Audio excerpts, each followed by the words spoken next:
কিয়ামতের নতুন আলামত প্রকাশ পেল, যা আমাদের প্রিয় নবী হযরত মুহাম্মদ সাল্লাল্লাহু আলাইহি ওয়াসাল্লাম আরো 1400 বছর আগে বলে গিয়েছেন। প্রিয় নবী হযরত মুহাম্মদ সাল্লাল্লাহু আলাইহি ওয়াসাল্লামের একটা কথাও যে মিথ্যা নয় তা খুব ভালোভাবে পশ্চিমা বিজ্ঞানীরা প্রমাণ করেছে। প্রিয় নবী আজ থেকে আরো 1400 বছর আগে বলেছেন, পৃথিবীতে 10টি বড় কিয়ামতের আলামত প্রকাশ না হওয়া পর্যন্ত পৃথিবীতে কিয়ামত সংঘটিত হবে না। কি সেই আলামত জানিয়ে রীতিমতো চিন্তায় পড়েছে পুরো বিশ্বের বিজ্ঞানীরা। আপনি যদি একজন মুসলিম হয়ে থাকেন তবে ভুলেও ভিডিওটি এড়িয়ে যাবেন না, কারণ আমরা আজকে আপনাদের জানাতে চলেছি প্রকাশিত হওয়া সেই কিয়ামতের আলামত সম্পর্কে। আর আপনি যদি আমাদের প্রিয় নবী হযরত মুহাম্মদ সাল্লাল্লাহু আলাইহি ওয়াসাল্লামকে ভালোবেসে থাকেন তবে অবশ্যই কমেন্ট বক্সে আলহামদুলিল্লাহ কমেন্ট করবেন আর ভিডিওটি শেয়ার করে দিতে ভুলবেন না, কারণ আপনার একটি শেয়ারে আরো অনেক মুসলিম ভাই ও বোনেরা কিয়ামতের এই আলামত সম্পর্কে জানার সুযোগ পাবে। তো চলুন বেশি কথা না বলে শুরু করা যাক আজকের এই ভিডিও। হাদিসে বর্ণিত আছে, কিয়ামত সংঘটিত হওয়ার পূর্বে পুরো পৃথিবী থেকে পবিত্র আল কোরআন উঠিয়ে নেওয়া হবে। প্রিয় দর্শক, কিয়ামতের নিকটবর্তীতার প্রমাণ স্বরূপ কিছু আলামত প্রকাশ পাবে। এর মধ্যে কিছু হবে বড় আলামত, আবার কিছু হবে ছোট ছোট আলামত। ইতিমধ্যে পুরো বিশ্বে অসংখ্য কিয়ামতের ছোট আলামত প্রকাশিত হয়েছে।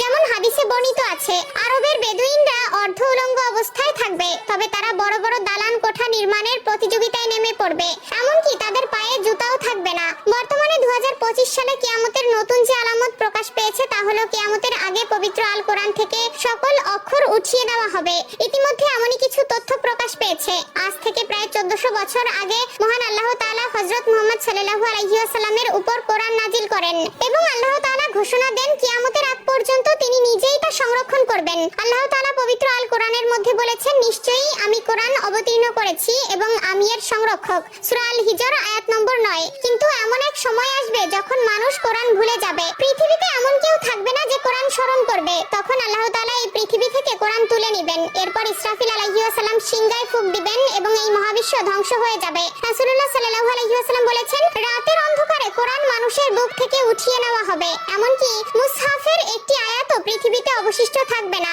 ইবনে মাজাহ হাদিস নম্বর 4050। কিয়ামতের আগে পৃথিবীতে কোনো মুমিন ব্যক্তি থাকবে না। কিয়ামত আসবে পৃথিবীর সবচেয়ে নিকৃষ্ট মানুষদের উপর। আনাস ইবনে মালিক রাদিয়াল্লাহু তাআলা আনহু থেকে বর্ণিত, রাসূলুল্লাহ সাল্লাল্লাহু আলাইহি ওয়াসাল্লাম বলেছেন, কিয়ামত ততক্ষণ শুরু হবে না যতক্ষণ না এই পৃথিবীতে এমন কেউ অবশিষ্ট থাকবে না যে বলবে আল্লাহ আল্লাহ। সহিহ মুসলিম। অর্থাৎ কিয়ামতের আগে সকল মুসলিম মারা যাবে। আবু হুরায়রা রাদিয়াল্লাহু তাআলা আনহু থেকে বর্ণিত, রাসূলুল্লাহ সাল্লাল্লাহু আলাইহি ওয়াসাল্লাম বলেছেন, আল্লাহ তাআলা ইয়েমেন থেকে একটি মৃদু বাতাস প্রবাহিত করবেন যা রেশমের মতো মসৃণ হবে। যার অন্তরে এক বিন্দু পরিমাণেও ঈমান থাকবে সে সেই বাতাসে শান্তির মৃত্যুবরণ করবে। সহিহ মুসলিম। এরপর আল্লাহ তাআলা কোরআন পৃথিবী থেকে উঠিয়ে নেবেন এবং মানুষের অন্তর থেকে পৃথিবীর সব মুদ্রিত কোরআনের পাতা থেকে সব অক্ষর উঠে যাবে। যারা একসময় কোরআনের সূরা বা কিছু অংশ জানতো কিন্তু তারা ঈমানদার ছিল না, তাদের অন্তর থেকেও সব মুছে যাবে।